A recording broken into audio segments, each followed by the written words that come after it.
Estamos aquí con el encanto hecho hombre, con Richard Gere. Thank you for being here with us. Well, thank you for being here with me. In your film, Mr. Jones, the part you play is of a person who's addicted to the highs of life. Do you think most people, even if they're not sick, are addicted to the highs of life?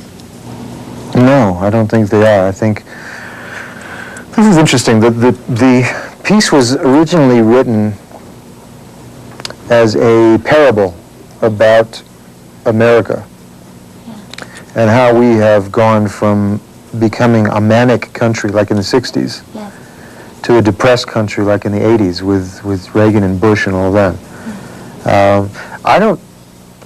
I think the truth is that most people are addicted to a kind of soporific life where they don't want too much high or too much low, but kind of in the middle.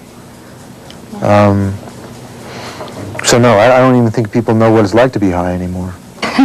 Well, in the film, you also told your psychologist that all women, when they felt the problem was too big, they left you. Are women in general like that? They leave when the problem is too big? Oh, I don't know. I think it's clearly this guy's problem, but I don't think it's just women. I think it's his father too, I'm sure, left, and he felt that he was too much of a problem for anyone, for his friends, for anybody.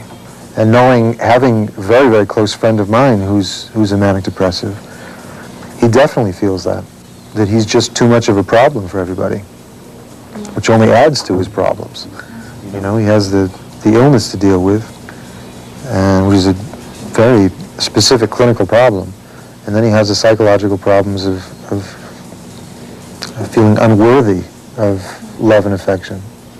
Well, in Mr. Jones, you cried when you felt lonely. Does Richard Gere, the man, not the actor, cry sometimes? Do you ever cry? Oh, a lot, yeah. Yeah? Is there any specific thing that you cry about? No. No, sometimes for myself, sometimes for other people. Sometimes for just the state of things.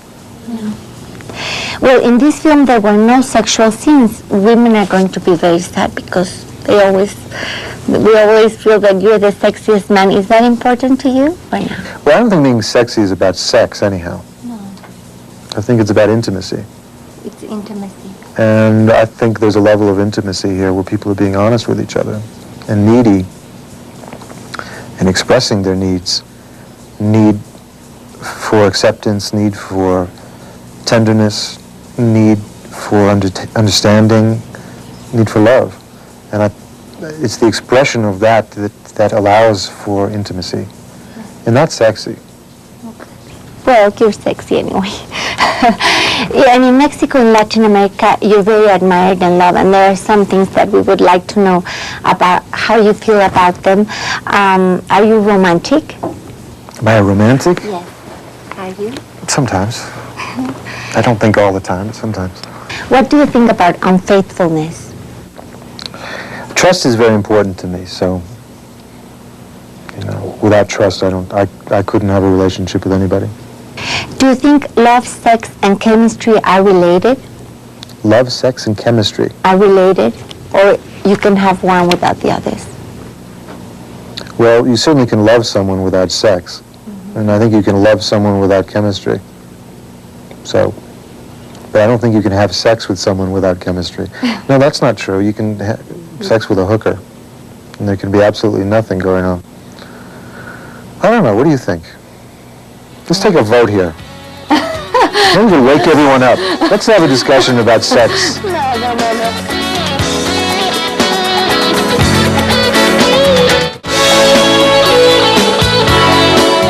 Well, what is sadness for you, Richard? You know, I think there's two different kinds of sadness. There's kind of an all-pervasive sadness, which is, it's in the universe. It's a color that exists in the universe. And it's always there. You know, and one has to be vigilant to avoid it. Be aware of it, but avoid it. There's another kind of sadness, which is about immediate things. Something that happened today, or something that happened to them, or my friend, or what happened to this little girl, or whatever. That's a different type of sadness. Is there any secret you could tell us in this interview? Absolutely not. No? No, because they don't pay well enough for that.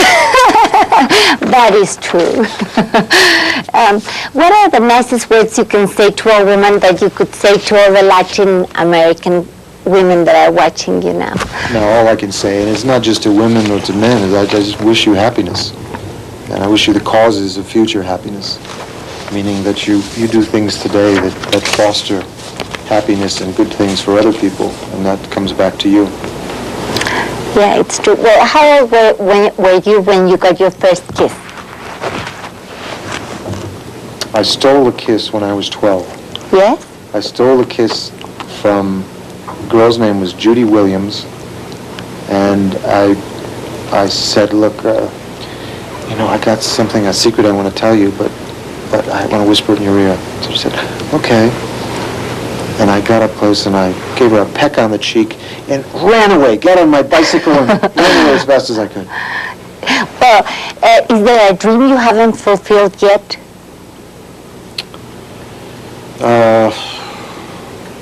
Yeah, sure. But they're not about this planet at all, so it doesn't matter. Well, before we finish this interview, could I give you a kiss to fulfill my dream? How much? Do I get paid for all this stuff now? Yes, you will. I promise. Okay, what kind of a kiss is this? Here. You're going to get on your bicycle and run away? Yeah. Okay. If not, I would have to steal it. You're going to tell me a secret. Oh my God, she stole the kiss.